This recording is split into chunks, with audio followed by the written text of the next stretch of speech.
செல்வங்களே, நீங்கள் நலமோடு இருக்கிறீர்கள் என்று நம்புகிறேன்.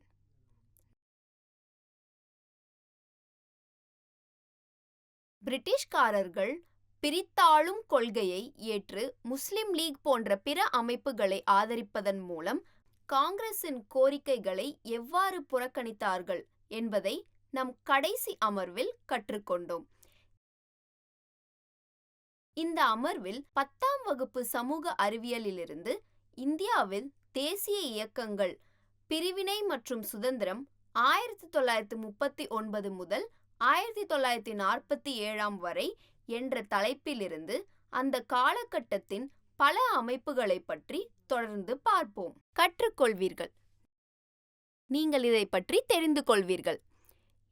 இந்து மகாசபை, பாகிஸ்தான் தீர்மானம், வெள்ளையனே வெளியேறு இயக்கம், சுபாஷ் சந்திர போஸ் மற்றும் இந்திய தேசிய இராணுவம் அதாவது INA. முக்கிய வார்த்தைகள்: தீர்மானம், எதையாவது செய்ய வேண்டும் அல்லது செய்யக்கூடாது என்ற உறுதியான முடிவு. சுயாட்சி, சுயராஜ்யத்தின் உரிமை அல்லது நிபந்தனை. அணிதிரட்டல், செயலில் உள்ள சேவைக்காக அல்லது துருப்புகளை தயார் செய்து ஒழுங்கமைக்கவும். பேச்சுவார்த்தைகள், ஒரு உடன்பாட்டை எட்டுவதை நோக்கமாக கொண்ட கலந்துரையாடல். கருத்து வரைபடத்தை பார்ப்போம்.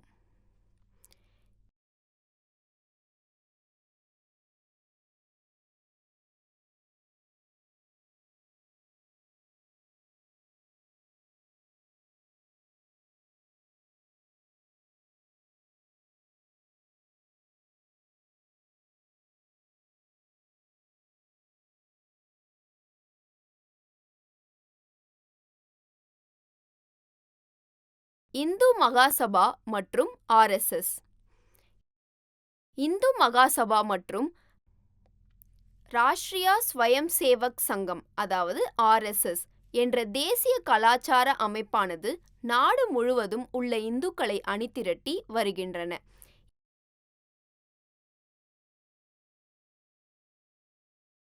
இந்த அமைப்புகள் அனைத்து இந்துக்களையும் ஒன்றிணைத்து இந்தியா பெரும்பான்மையாக இருப்பதால் இந்துக்களின் பூமி என்ற செய்தியை வெளியிட விரும்பின.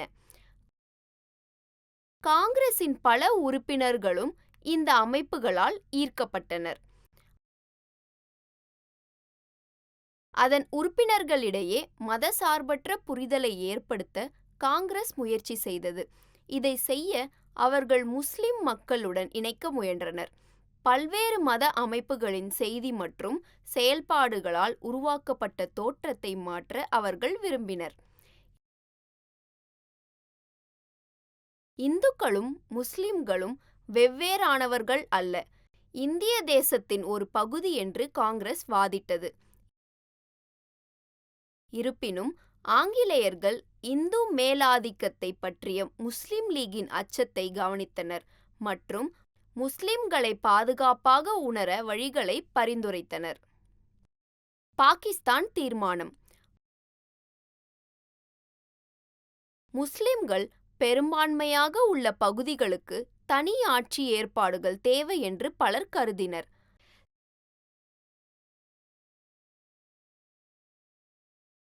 சாரே ஜஹான் சே அச்சா இந்துஸ்தான் ஹமாரா எழுதிய உருது கவிஞர் முகமது இக்பால் 1930இல் முஸ்லிம் லீகில் தனது ஜனாதிபதி உரையில் வடமேற்கு இந்தியா முஸ்லிம் மாநிலம் தேவை என்று பேசினார்.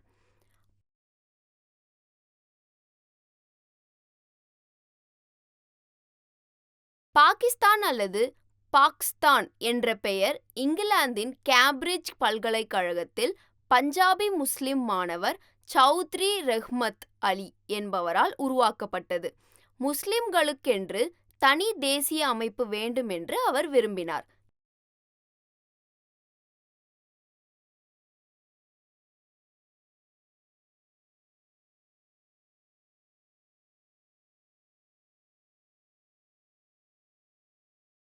இருப்பினும் முஸ்லிம் லீகின் பெரும்பாலான உறுப்பினர்கள் மற்றும் பிற முஸ்லிம் தலைவர்கள் இந்த யோசனையை நிராகரித்தனர் மற்றும் 1930களில் அவரை பெரிதாக எடுத்துக்கொள்ளவில்லை.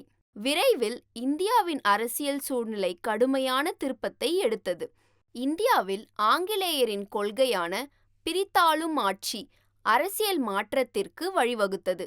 முஸ்லிம் லீக் நாட்டின் முஸ்லிம்கள் பெரும்பான்மையாக உள்ள பகுதிகளுக்கு சுயாட்சியை கோரியது. ஒரு தீர்மானத்தின் மூலம் பின்னர் அது பாகிஸ்தான் தீர்மானம் என்று அறியப்பட்டது.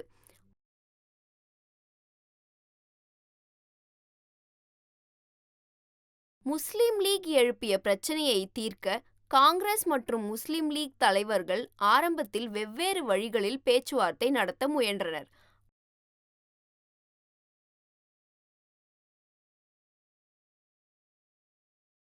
ஆனால் பேச்சுவார்த்தை நின்று போனதும் தனி தேசிய நாடு என்ற எண்ணம் பிடிபடத் தொடங்கியது.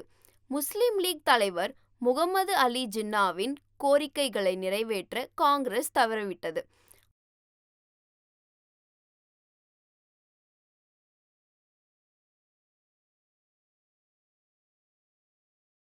ஆயிரத்தி 1940 முதல் 1946க்கு இடையில் முஸ்லிம் லீக் தனி தேசிய மாநிலத்தின் தேவையை முஸ்லிம் மக்களை நம்ப வைத்தது.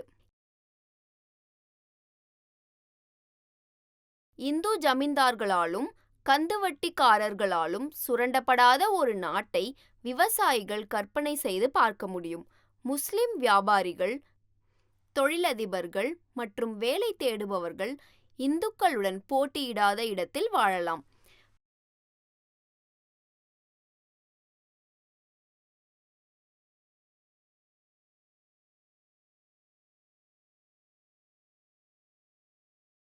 பெரிய மத சுதந்திரம் இருக்கும். முஸ்லிம் உயரடுக்கிற்கு அவர்களின் தேவைக்கேற்ப அரசாங்கத்தை நடத்தும் சுதந்திரம் இருக்கும்.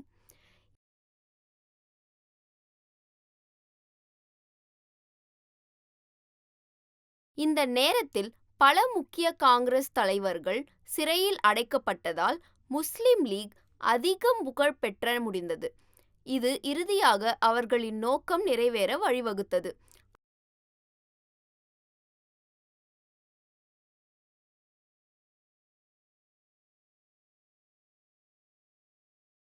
ஆயிரத்தி 1941 வாக்கில் தென்கிழக்கு ஆசியாவில் ஜப்பானின் விரிவாக்கம் இந்திய பகுதிகளை அச்சுறுத்தியது. ஜப்பானுக்கு எதிரான போரில் இந்திய ஆதரவை பெற ஆங்கிலேயர்களை தூண்டியது.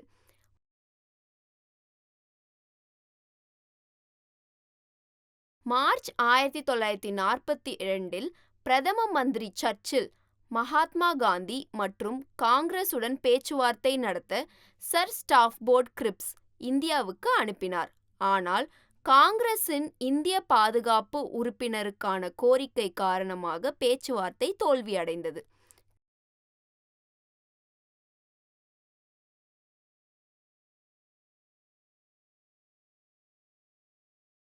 கிரிப்ஸ் பணியின் தோல்விக்கு பிறகு மகாத்மா காந்தி பிரிட்டிஷ் சாம்ராஜ்யத்திற்கு எதிராக தனது மூன்றாவது பெரிய இயக்கத்தை தொடங்க முடிவு செய்தார்.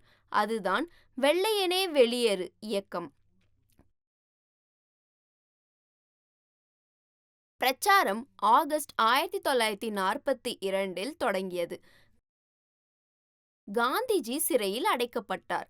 ஆனால் இளைய ஆர்வலர்கள் இந்தியா முழுவதும் வேலை நிறுத்தங்கள் மற்றும் அழிவுகளை ஏற்பாடு செய்தனர். ஜெயப்பிரகாஷ் நாராயண் போன்ற சோஷலிஸ்ட் உறுப்பினர்கள் நிலத்தடி எதிர்ப்பு இயக்கத்தில் தீவிரமாக இருந்தனர். சதாரா மற்றும் மேதினிபூர் போன்ற மாவட்டங்களில் சுதந்திர அரசுகள் அறிவிக்கப்பட்டன. பிரிட்டிஷ் படைகள் பதிலளித்தன. ஆனால் கிளர்ச்சியை அடக்குவதற்கு ஒரு வருடம் ஆனது.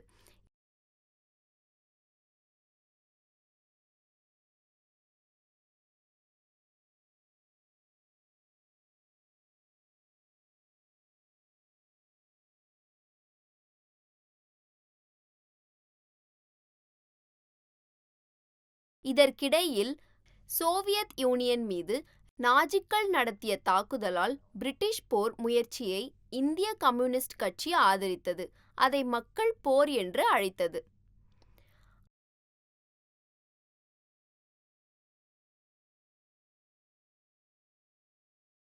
ஆங்கிலேயர்கள் இந்தியாவை விட்டு வெளியேறிய பிறகு இந்தியர்கள் ஜப்பானை சுதந்திரமாக கையாள முடியும் என்று காந்திஜி நம்பினார். அமெரிக்கர்கள் மற்றும் ஐரோப்பியர்களுக்கு எதிரான ஜப்பானின் ஆரம்ப வெற்றிகள் இந்தியாவின் வலுவான தாக்கங்களை ஏற்படுத்தியது. ஏனெனில் ஐரோப்பிய காலனித்துவவாதிகள் விரைவில் தோற்கடிக்கப்படுவார்கள் என்று தோன்றியது மற்றும் ஜப்பானின் ஆசியா அந்தஸ்து இந்தியர்கள் பிரிட்டனுக்கு எதிராக நிற்பதை சாத்தியமாக்கியது. பிரிட்டிஷ் மேன்மை பற்றி கட்டுக்கதையை தகர்த்தது. பலவீனமான பிரிட்டிஷ் சாம்ராஜ்யம் உருவாக்கிய வாய்ப்பை பயன்படுத்த சுபாஷ் சந்திர போஸ் விரும்பினார். இந்திய சுதந்திரம் மிகவும் முக்கியமானது என்றும் இந்தியாவில் உள்ள பிரிட்டிஷ் சாம்ராஜ்யத்தை வீழ்த்த ஜப்பானியர்களின் உதவியை நாட வேண்டும் என்று அவர் கூறினார்.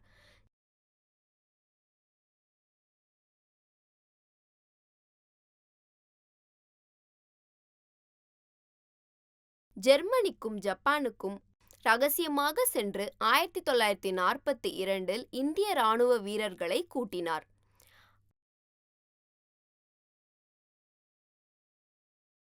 INA உருவாக்கம். ஆரம்பத்தில் இந்த வீரர்கள் பிரிட்டிஷ் இராணுவத்தில் உறுப்பினர்களாக இருந்தனர். பர்மாவிலும் மலாயாவிலும் ஆங்கிலேயர்கள் தோற்கடிக்கப்பட்டபோது அவர்கள் ஜப்பானிய படைகளால் கைப்பற்றப்பட்டனர். அவர்கள் போர்க்கைதிகள்.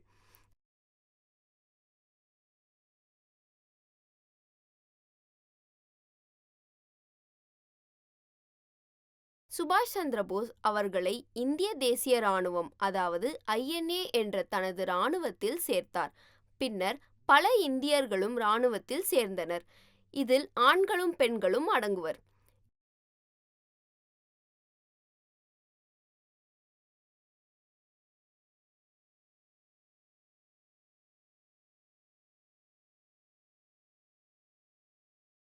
இருப்பினும் காந்திஜி மற்றும் சில தலைவர்கள் போஸின் திட்டங்களை ஏற்கவில்லை. இந்திய விடுதலையின் நம்பிக்கையுடன் ஜப்பானியர்களை நம்ப முடியாது என்று அவர் உணர்ந்தார்.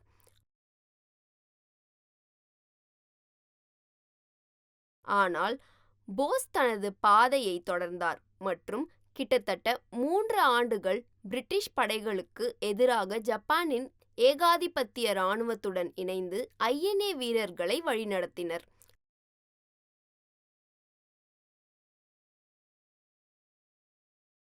இது முழு உலகிற்கும் மிகவும் கடினமான மற்றும் வியத்தகு காலமாக இருந்தது. ஒரு கட்டத்தில் நேச நாட்டு படைகள் போரில் தோற்றுவிடும் போல் இருந்தது. இருப்பினும் ஸ்டாலின்கிராட்டில் ரஷ்யா வெற்றியுடன் நாஜி படைகளை நிறுத்தியது. நேச நாட்டு படைகள் விரைவில் கட்டுப்பாடை மீட்டெடுத்து இறுதியில் 2ஆம் உலகப் போரை வென்றன. இதற்கு பிறகு போஸ் காணாமல் போனாரா அல்லது இறந்தாரா என்பது உறுதியாக தெரியவில்லை.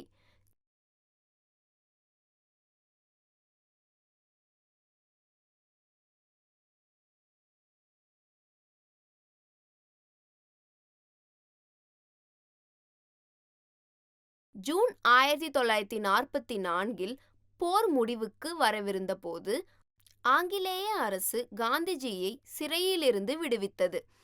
இந்திய சுதந்திரத்திற்கான மற்றொரு சுற்று பேச்சுவார்த்தைக்கு நேரத்தை அமைத்தனர்.